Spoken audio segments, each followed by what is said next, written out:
This video was produced by AlabamaView, a member state of the AmericaView, a consortium dedicated to promoting remote sensing outreach education and research. Funded by United States Geological Survey, or USGS, its contents are solely the responsibility of the authors and do not necessarily represent the official views of AmericaView, the USGS, or other partners. The mention of trade names or commercial products does not constitute their endorsements. Hello Alabamians! Welcome back to the Alabama Environment Awareness channel. In today's video, we're going to shed light on another emerging environmental and health issue in Alabama. It's an issue that stems from something you feel all the time. It's heat, specifically heat generated in urban areas. On a planet like ours, the continuous trooping of more and more people into cities in pursuit of a better life has put immense pressure on energy usage and resources and increased built-up structures. As urban expansion and development continues, natural landscapes are transformed into concrete structures, asphalt roads, and other impervious surfaces. Within the past century, the process of urbanization has dramatically reshaped our environment, replacing green spaces with concrete forms. What do you think the consequences of this transformation could be on the environment? Well, one of the major impacts is that urbanization leads to increased heat trapping and release.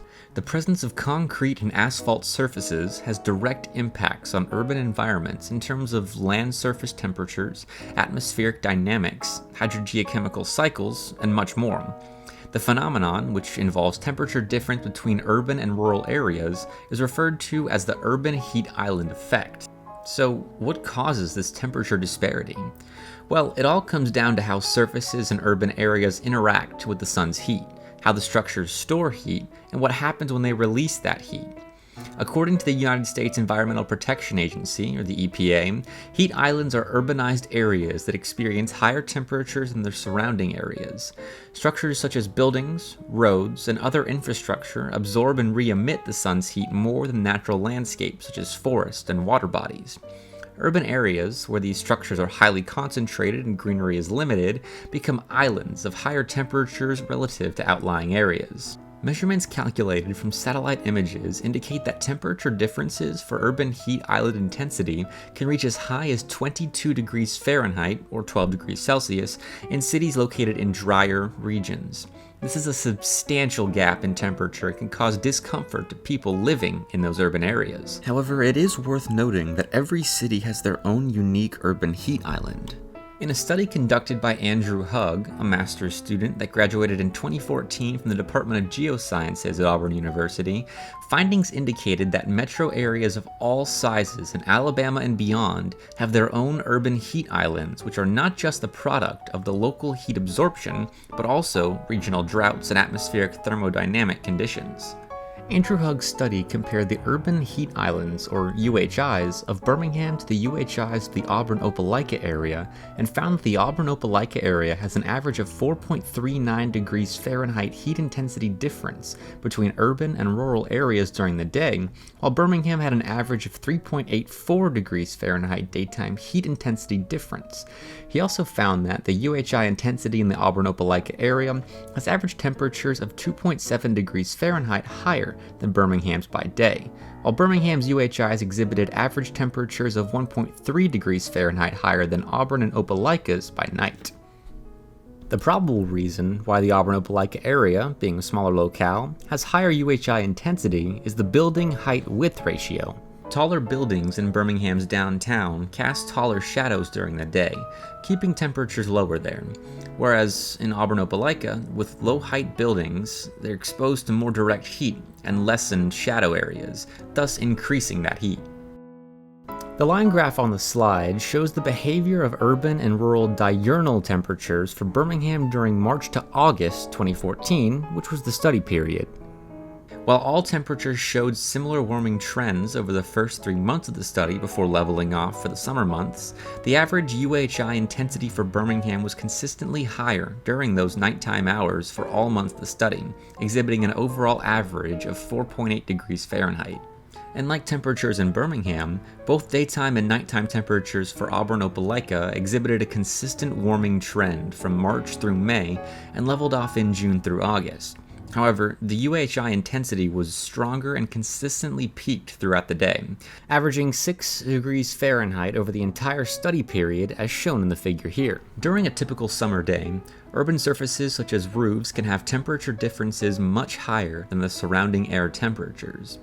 Studies have shown that the temperature differentials on urban surfaces can be quite surprising.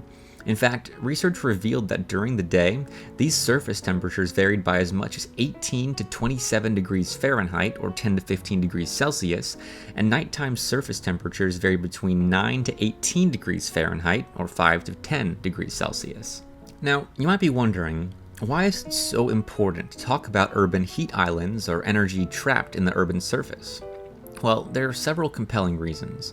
First, UHI intensity contributes to general discomfort, respiratory difficulties, heat cramps, heat exhaustion, non-fatal heat stroke, and other heat-related illnesses. Heat islands can exacerbate the impact of naturally occurring heat waves, which are periods of abnormally hot and often humid weather. From 2004 to 2018, the Centers for Disease Control and Prevention recorded 10,527 heat-related deaths in the United States. That's an average of 702 per year. Yes, you heard that right, 702 people per year. And these numbers include deaths where heat was the underlying cause and deaths where heat was a contributing factor. And the following demographic categories are particularly vulnerable and at risk when heat conditions are above normal for a continuous 3 to 4 days. Older adults, young children, populations with low income, people who spend their working hours outdoors, and finally, people in poor health. So, how can we protect ourselves from these serious consequences of heat? Well, there are several ways in which city planners, businesses, communities, governments, and individuals can adapt against the adverse effects of UHI intensity. An obvious solution is to replace materials that retain a lot of solar energy, such as concrete and asphalt, with vegetation. And this can be accomplished by the installation of green roofs where traditional roofs are replaced with vegetation. Another solution is one of the most simple and cost-effective methods that can help beat the heat in cool roofs. As the name suggests, cool roofs are roofs that are designed to reflect more sunlight and absorb less heat than traditional roofs. During peak summertime temperatures, a typical rooftop in the United States can reach up to 150 to 185 degrees Fahrenheit, or 66 to 85 degrees Celsius. Cool roofs are colored white, or a lighter color, and will provide 65% solar reflectance relative to traditional dark-colored roofs that only provide 5 to 15%. Cool roofs achieve this by absorbing less energy while reflecting most of the energy towards or back into the atmosphere. Seth Alexander Greer, another master's student that graduated in 2017 from the Department of Geosciences at Auburn University, conducted a study on 97 physically and spatially diverse building rooftops of the Auburn University campus to accurately measure land surface temperature, or LST, solar irradiance, and albedo, which is measured as the percentage of solar energy that is reflected by a surface in relation to total solar energy. Seth did this using remotely sensed images and geographic models. He also experimented with a couple of mitigative strategies, including cool rooftops. The figure below shows the study area of Seth Greer's research.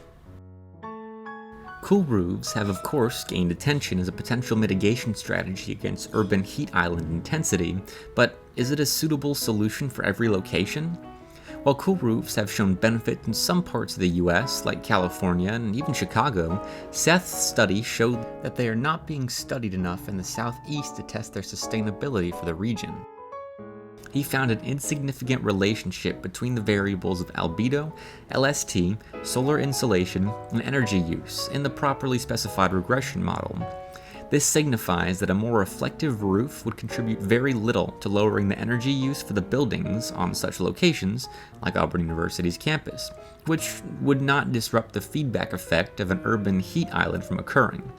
He did, however, find that some buildings would benefit significantly from the adoption of cool roofs, although on average the benefits for all buildings were not significant. Although the benefits of cool roofs are numerous, there are a couple of limitations to having them. The largest adverse effect of a cool roof is the wintertime heating penalty, which occurs mainly in colder climates. Within the southeastern regions of the United States, this penalty is almost non-existent, but it is significant in the northern latitudes. Additionally, the sun rests at different angles during different seasons, and this causes days and nights to last at differing lengths. Winter has shorter durations of daylight and longer hours of nighttime, therefore less incoming solar irradiance, making winter a time at which the effects of cool roofs are much less impactful than they would be during the summer. And although some research results have shown that the installation of cool roofs does not significantly ameliorate the UHI intensity, it will still be economically beneficial in hotter climates than colder climates. Along with cool roofs, there are other solutions like LEED certified energy efficient buildings, green walls, urban gardens, and the installation of solar panels on pre-existing rooftops. These strategies will help mitigate urban heat, and we hope you will start incorporating them into your building designs to cope with ever-rising temperatures. Thank you so much for watching this video. If you like our content, please subscribe to our channel for more information and other interesting videos, and of course, don't forget to share. See you in our next video!